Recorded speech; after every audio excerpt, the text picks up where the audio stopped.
Hey NFL fans, before we dive into today's hottest stories, make sure to hit that subscribe button and ring the bell so you never miss an update.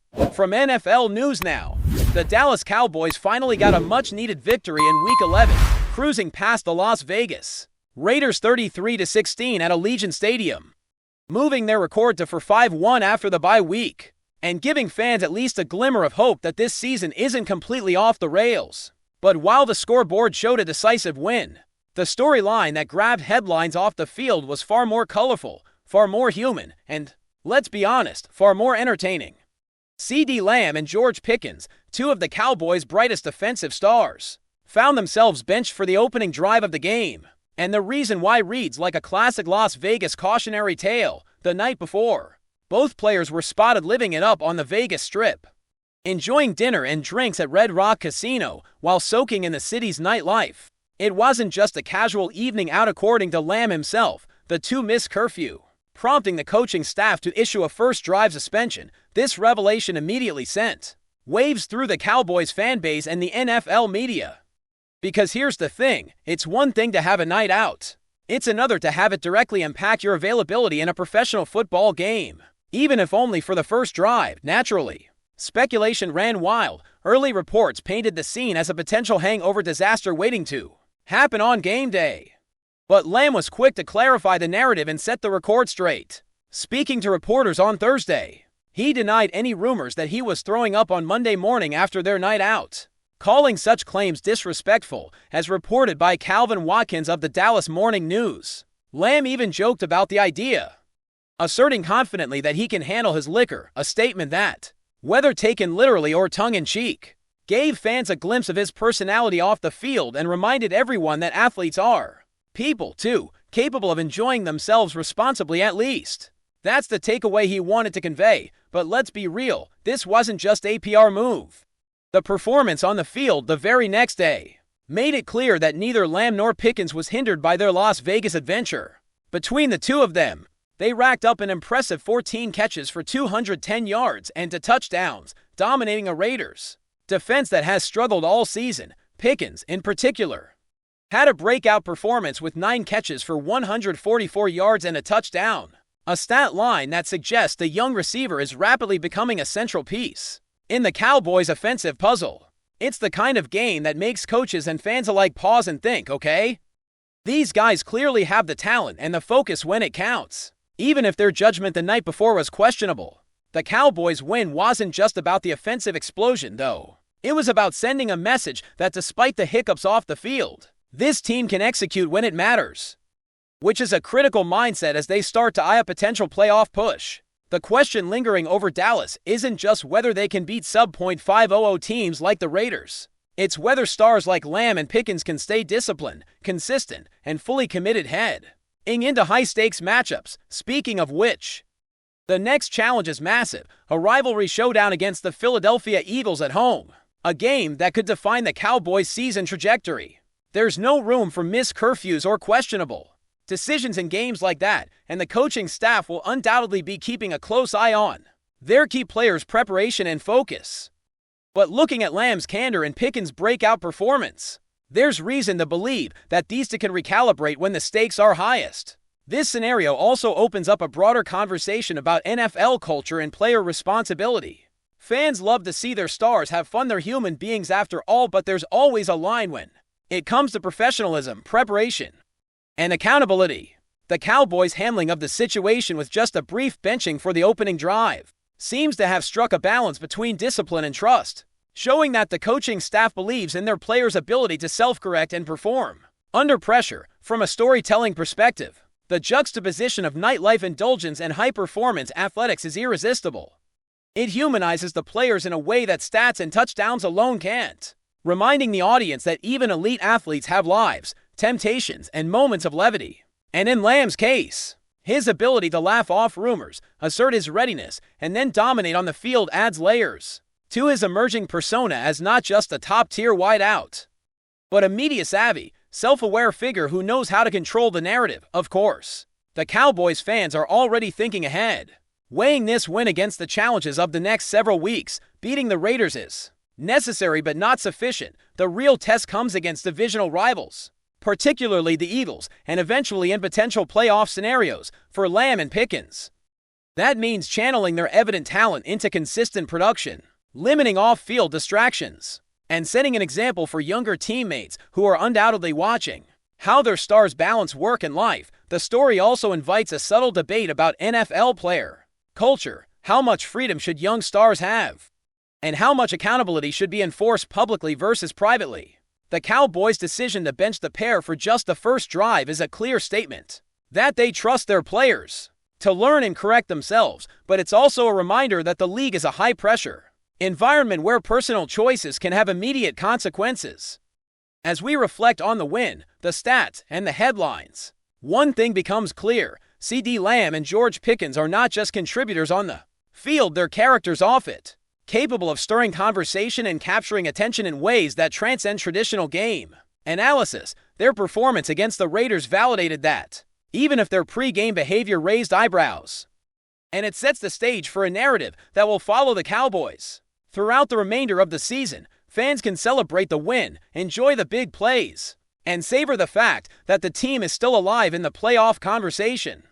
But they'll also be watching closely to see if Lamb and Pickens can balance their undeniable talent with the discipline required to win in the NFL's unforgiving environment. In the end, this episode at Allegiant Stadium serves as a reminder that football is about more than just X's and O's. It's about personalities, pressures, and the human element that makes every story compelling. Lamb's openness, Pickens' breakout, the first drive suspension, and the overall victory combine into a narrative that's equal parts drama, comedy, and inspiration, giving fans a reason to talk, analyze, and get invested. And as the Cowboys head into a pivotal matchup against the Eagles, the real story is just beginning.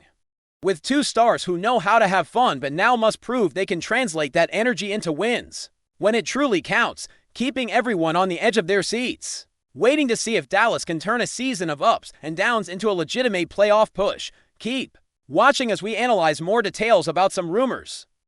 There's been a buzz swirling through the NFL world, and it's the kind of story that makes fans sit up and take notice. The rumor mill is spinning faster than ever after a single, jaw-dropping moment that has apparently left the Chiefs organization and their fans reeling in disbelief. It's one of those situations where you hear about it, and even if you weren't watching, you feel like you were right there in the stadium.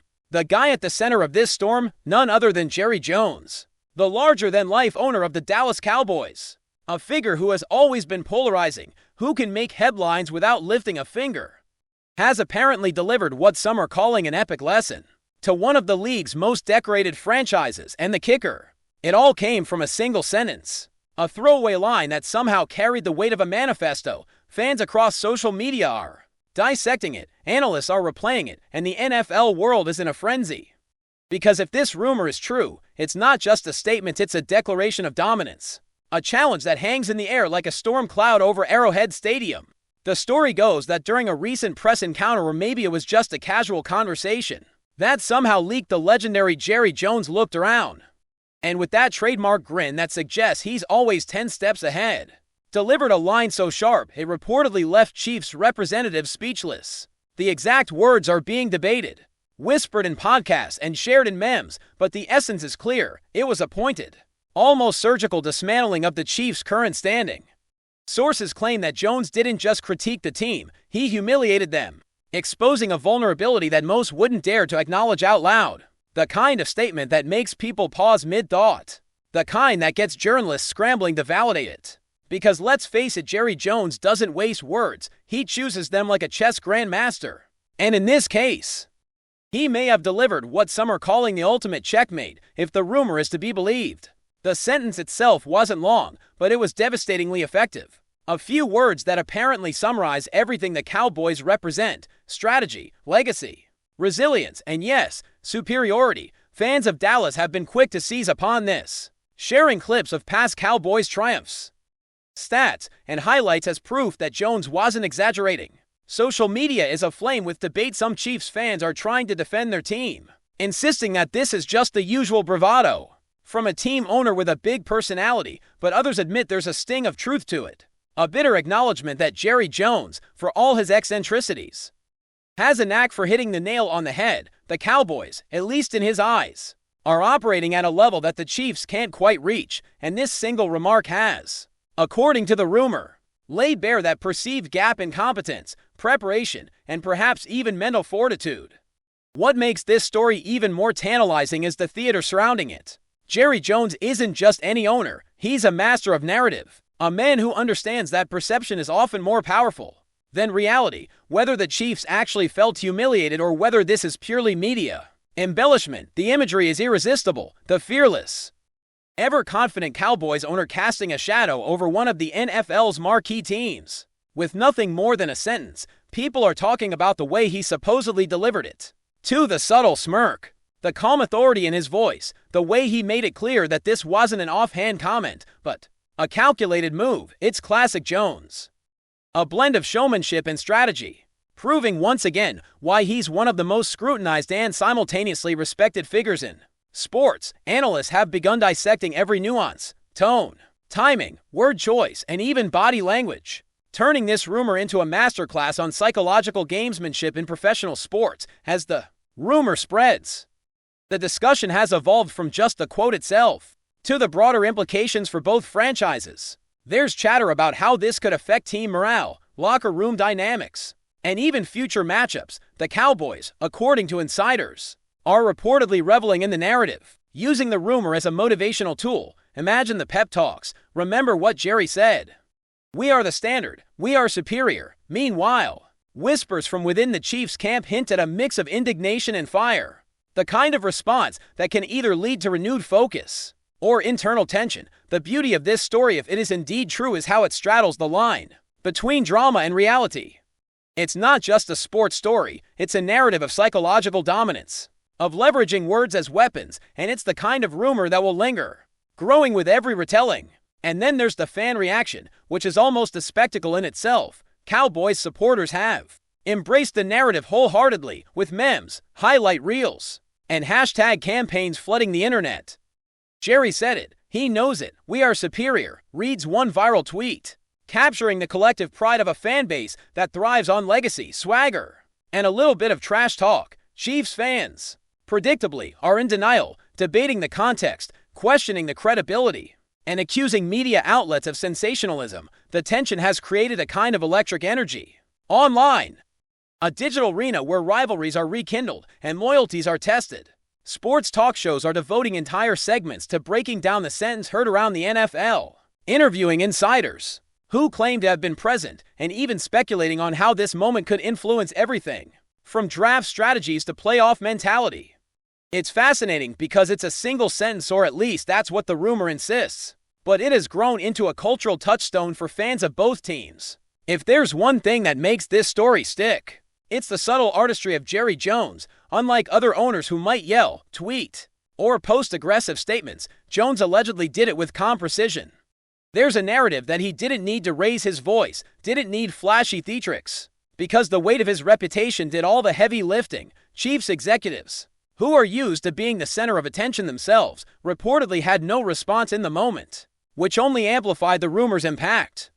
It's the kind of story that fans love because it has layers, ego, strategy, rivalry, and the timeless allure of one entity asserting superiority over another in a world where perception can be just as powerful as performance on the field. In a league where every comment is scrutinized, every gesture analyzed, Jerry Jones has, according to rumor, orchestrated a masterstroke of verbal dominance that will be dissected for months, maybe even years. And now, as this rumor continues to spread, there's a growing sense of anticipation.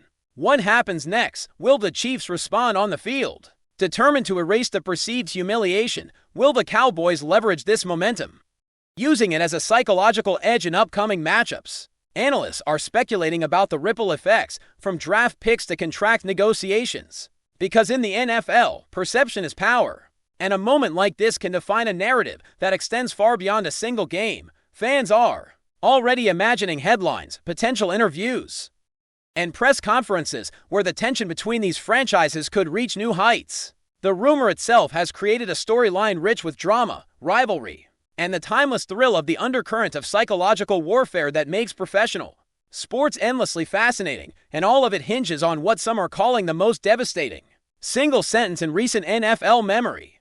In the end, Whether or not the exact wording of Jerry Jones' remark ever comes to light is almost irrelevant. The story has taken on a life of its own, fueled by speculation, fan fervor, and the allure of seeing one team's owner assert dominance over another storied franchise in such a bold and dramatic way.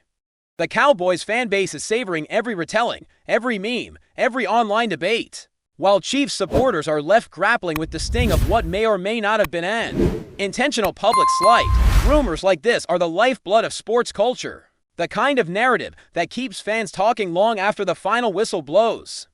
And if the whispers are true, Jerry Jones has done more than just make a statement. He has potentially shifted the entire conversation about team superiority in the NFL, proving, at least according to the rumor, that when it comes to strategy, swagger, and audacity, the Cowboys are in a league of their own. Thanks for watching. Don't forget to like this video and share it with your fellow NFL fans. Stay tuned for more updates. Only here on NFL News Now.